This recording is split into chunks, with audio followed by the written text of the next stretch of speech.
Los medios de comunicación y la estructuración de las audiencias masivas. Teoría de la estructuración.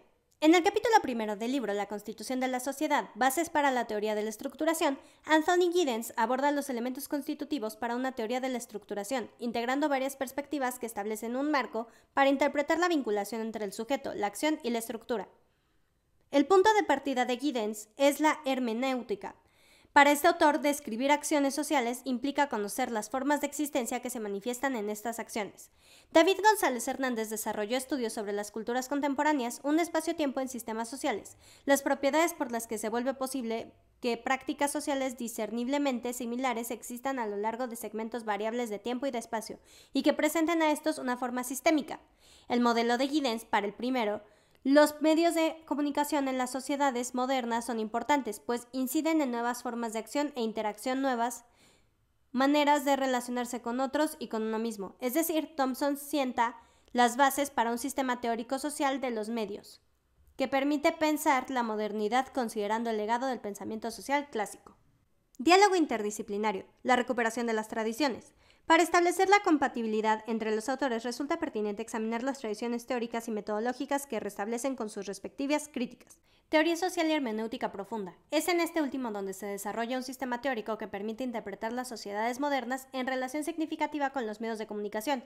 De los teóricos de los medios rescata las aportaciones de Harold Innis, quien exploró sistemáticamente los medios y reflexionó sobre la organización de extensiones en tiempo y de espacio del poder, además de las nuevas maneras de gestionarlo. También le corresponde el crédito de haber puesto en relieve la afectación de los medios por medio de las formas y los modos de interacción para crear ámbitos de acción y relación, para abordar el supuesto de que los medios de comunicación tienen serias implicaciones con nuevas maneras de interaccionar con los otros.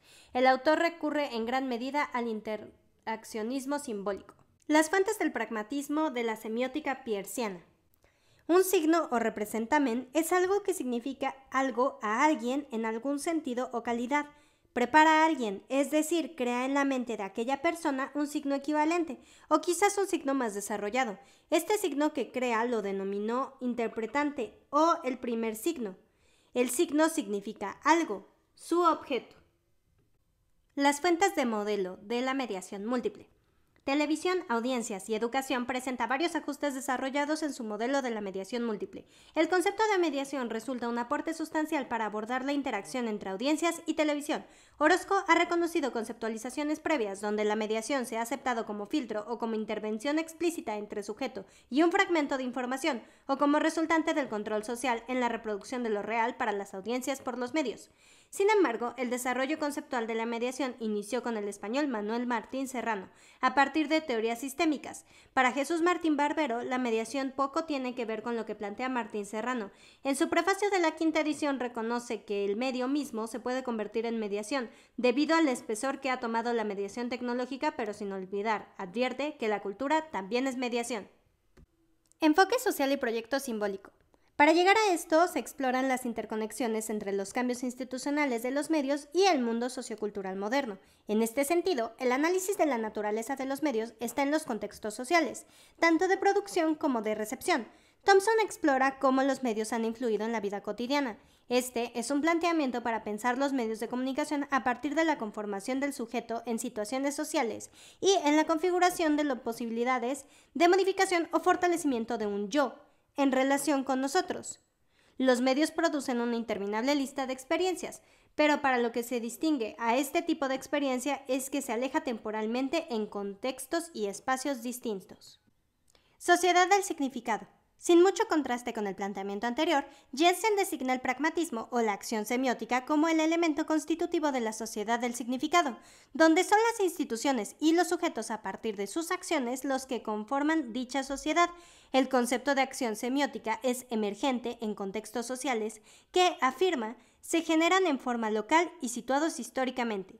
Giddens, en el sentido de que la acción y la estructura interseccionan en la práctica, estructurando continuamente los contextos de acción, donde producen instituciones relativamente estables.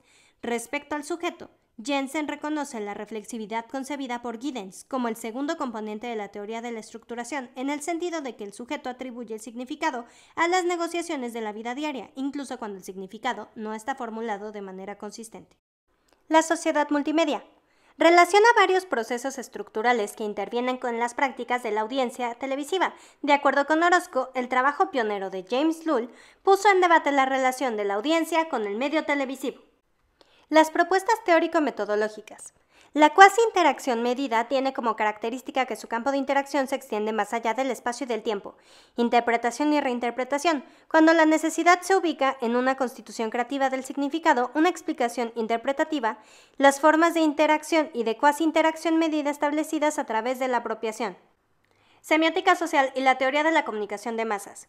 Además de los planteamientos teóricos abordados anteriormente, Jensen utiliza los repertorios de la semiótica como componentes de una teoría de la comunicación de masas. La propuesta retoma la dualidad de la estructura de Giddens y la sitúa en una dualidad de la cultura para una teoría de comunicación de masas. Lo anterior representa un viraje cultural para entender la comunicación de masas como una gran impulsora de tiempo fuera de la cultura, es decir, como representación, y también como práctica cultural por donde se propagan discursos dominantes construidos en esferas públicas y privadas, con sus respectivas lógicas políticas y económicas, al conformarse como instituciones. Además, las conclusiones sobre los medios de comunicación y las audiencias se interpretan necesariamente en el marco de un discurso teórico. El estudio científico de la comunicación es solo un ejemplo que ilustra que toda ciencia es, entre otras, una empresa semiótica. La teoría de la comunicación es homologada como la semiótica de primer orden. Televidencias y mediaciones. Como demostré anteriormente, articula el modelo teórico de la mediación múltiple y propone categorías de análisis para el estudio de los procesos de recepción, de tal manera que la recepción se concibe como un proceso complejo de negociaciones por parte de la audiencia con los medios, que resultan en apropiaciones y usos de diversa índole. En segundo lugar, la noción del contexto como parte integral en la constitución de la relación con la televisión. Orozco profundiza en las interacciones particulares con la televisión para no quedarse en el nivel de situación de mediación individual que surge del sujeto en tanto individuo.